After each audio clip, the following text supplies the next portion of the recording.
সামান্য 800 থেকে 900টা form upload করার জন্য যে মানসিক চাপ পাচ্ছেন, এটা হচ্ছে তার অলসতা। তিনি গত 10 বছর থেকে অলসতায় জীবনটা কাটিয়ে এসছেন। 10 বছর থেকে বিনা কাজ করাতেই বেতন পেয়ে যাচ্ছেন, হঠাৎ করে কাজ দেওয়াতে তার মানসিক চাপ হচ্ছে। দোস্ত নমস্কার, আপনাদের সামনে আজকেও আমি এসআইআর নিয়ে কিছু বক্তব্য রাখছি। অনুরোধ করব ভিডিওটা আপনারা সবাই শেষ পর্যন্ত দেখবেন। সোশ্যাল মিডিয়াতে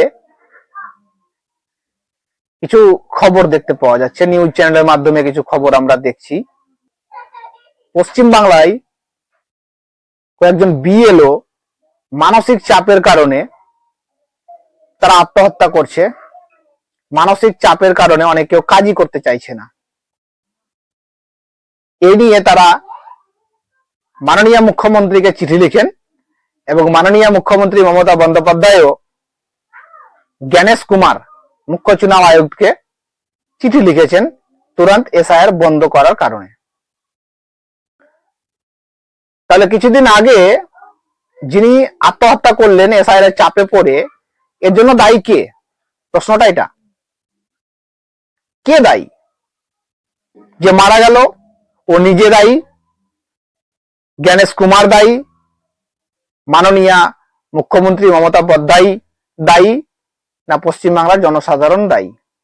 প্রথমে আমি আমার বক্তব্য রাখি, আমার সিদ্ধান্ত রাখি। আমি মনে করি জ্ঞানেশ কুমার এখানে কোনোভাবেই দায়ী নয়। জ্ঞানেশ কুমার পুরো ভারতের মুখ্য নির্বাচক। ওনার কাজ 2002 সালে যেরকম এসআইআর হয়েছিল সেইভাবে এসআইআর করছে। এসআইআর যদি কোনো রকমেরও ভুল কাজ করে তার জন্য কার্যপ্রণালী আছে, তার জন্য বিচার ব্যবস্থা আছে, তার জন্য পশ্চিমবাংলার মানুষকে পদক্ষেপ নিতে হবে ইত্যাদি ইত্যাদি।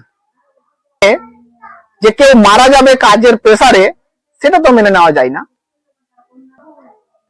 কাজের প্রেসারের ভাগটা এতটাই বেশি যে কেউ আত্মহত্যা করছে মুখ্য নির্বাচককে দায়ী করে। সাধারণ জনসাধারণকে এটা ভাবতে হবে যে কাজের চাপটা কি, কাজের চাপটা কতটা, সত্যি কি কাজের চাপ, কাজের পরিমাণটা কত, কত ঘন্টা কাজ করতে বলছে, কত বছর থেকে কাজ করছে, সেটা দেখতে হবে। পরিমাপটা কত? আপনারা যারা ভিডিও দেখছেন, আপনি আপনার গ্রামের, আপনি আপনার বুথের ভোটার সংখ্যা কতটা কমেন্ট করে জানাবেন। ধরুন আপনার বুথে ভোটারের সংখ্যা 900 বা 800 বা কারো কারো 1200, কারো কারো 1000, তাহলে ওই বুথের কোন বিএলওর কাছে 1200 ফর্ম যাবে।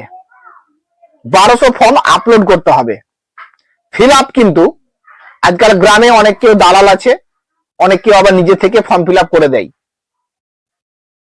ওই 900-1200-র মধ্যে যদি কোনো বিএলও কে ফর্ম ফিল আপ করতে হয়, 200-300-400 ফর্ম ফিল আপ হয়তো নিজে থেকে করে দেয় কোনো বিএলও। কেউ কেউ আবার বিএলও আছে না, মোটেই করবে না, বাইরে থেকে করে নিয়ে এসো, সঠিক না ভুল আমি সেটা যাচাই করে আমি জমা নিব, সই করে তোমাকে জেরক্স কপি দিয়ে দেবো, অনেক বিএলও বলে থাকেন।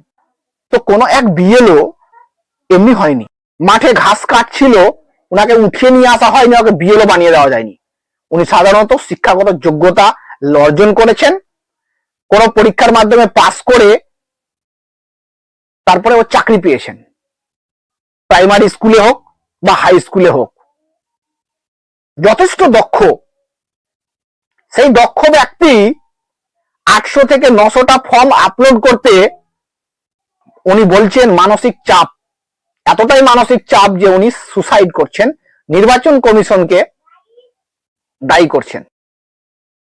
তো উনার কাছে চাপ হতে পারে, কিন্তু দায়ী এর জন্য নির্বাচন কমিশন নয়, এর জন্য দায়ী পশ্চিমবাংলার সরকার, এর জন্য দায়ী পশ্চিমবাংলার শিক্ষা ব্যবস্থা, এর জন্য দায়ী পশ্চিমবাংলার সমস্ত জনগণ। কেন? কারণ এটাই যে উনি সামান্য 800 থেকে 900টা ফর্ম আপলোড করার জন্য যে মানসিক চাপ পাচ্ছেন, এটা হচ্ছে তার অলসতা। তিনি গত 10 বছর থেকে অলসতায় জীবনটা কাটিয়ে এসছেন। 10 বছর থেকে বিনা কাজ করাতেই বেতন পেয়ে যাচ্ছেন, হঠাৎ করে কাজ দেওয়াতে তার মানসিক চাপ হচ্ছে। কেন এরকম বললাম? ধরুন আপনার বাড়িতে কোন একজন লেবার কাজে এসেছে, আর আপনি তাকে কাজ করতে বলছেন, ও কাজ করে চলে যাবে, ও মজুরি পেয়ে যাবে, ওর কোনো মানসিক চাপ হবে না। আপনি ওকে ঘাস কাটান বা ধান কাটান বা গম কাটান, ওর মানসিক চাপ হবে না। কিন্তু একজন বিএলওকে যখন ফর্ম আপলোড করতে দেওয়া হচ্ছে, তখন তার মানসিক চাপ হচ্ছে। আপনারা হয়তো আমার ভাষা বুঝে গেছেন আমি কি বলতে চাইছি। কারণ এটাই, 10 বছর 15 বছর ধরে যে মামাটি মানুষের সরকার পশ্চিম বাংলায় আছে, তখন থেকে শুরু করে এখন পর্যন্ত স্কুলের অবস্থাটা একটু খেয়াল করবেন। কোন প্রাইমারি বা হাই স্কুলের মাস্টার 6 ঘন্টা 8 ঘন্টা ডিউটি করে বাড়ি ফেরে, তার কাজের কি প্র্যাকটিস আছে আপনি বলতে পারবেন? 365 দিনে এক বছর হয়, তার মধ্যে 300 দিনই স্কুল কলেজ ছুটি থাকে। বিএলওরা আনন্দ করে বাড়িতে। ওই 60 দিনের মধ্যে স্কুল আসলেও অনেক কারো ভিডিও আমরা দেখতে পাই সোশ্যাল মিডিয়াতে, যে কিছু কিছু শিক্ষক ডেস্কের উপরে পা দিয়ে ঘুমাচ্ছেন, গরমে থাকতে পারছেন না, যাতায়াতের অসুবিধা হচ্ছে, তার ছুটি চাই। তাহলে ওই সমস্ত টিচারকে, ওই সমস্ত শিক্ষককে আমি সরকার অলস করেছে। দিনের পর দিন শিক্ষাগত মান নিচে থেকে নিচে স্তরে চলে যাচ্ছে, আর আমরা চুপচাপ আছি। আর ওই সমস্ত মাস্টারকে হঠাৎ করে 900টা ফর্ম আপলোড করে দেওয়া হচ্ছে, ওর মানসিক চাপ তো হবেই। তাহলে ওকে অলসতা বানালো কে? পশ্চিমবাংলার শিক্ষা ব্যবস্থা, আপনি, পশ্চিমবাংলার সরকার। আমি এখানে জ্ঞানেশ কুমারকে সাপোর্ট করছি না। যদি মনে করেন আমি মূর্খর মতন বকছি, তাহলে আপনি মহামূর্খ। জ্ঞানেশ কুমার একজন সাংবিধানিক পদে আছেন। উনি যদি কোনো ভুল করেন, এসআইআর নিয়ে যদি উনি যদি কোনো পার্টির দালালি করে, তাহলে রাস্তায় নামুন।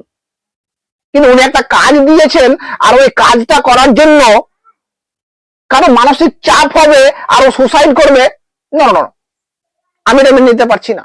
জ্ঞানেশ কুমার এর জন্য দায়ী নয়। একটা বুথে 900 থেকে 1000 1200 ইত্যাদি, তার বেশি হতে পারে না। 1200টা ফর্ম ফিল আপ করার জন্য ওনার কাছে 1 মাসের উপরে সময় আছে। আরে দিনে যদি 10টাও করে, তাও তো অনেকটি হবে। 10টা করবে মানে উনি তো স্কুলে যান না, ওনার তো স্কুল বন্ধ করে রেখে দিয়েছে, ওনাকে স্কুল যেতে হবে না। আপনার গ্রামের যে কোনো পাশে একটা দোকানদারকে বলবেন যে আমার কাছে 900 ফর্ম আছে, এটা আমার ওয়েবসাইট, এটাকে আপলোড করে দেন, ও একদিনে করে দেবে।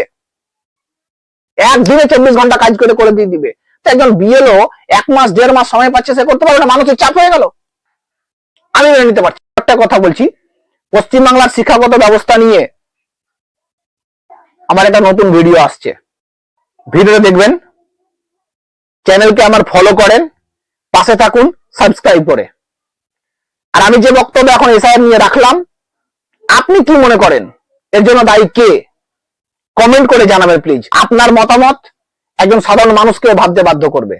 ভুল ঠিক আপনার মনে যা আছে আপনি কমেন্ট করে জানাবেন। জয় হিন্দ, বন্দে মাতরম।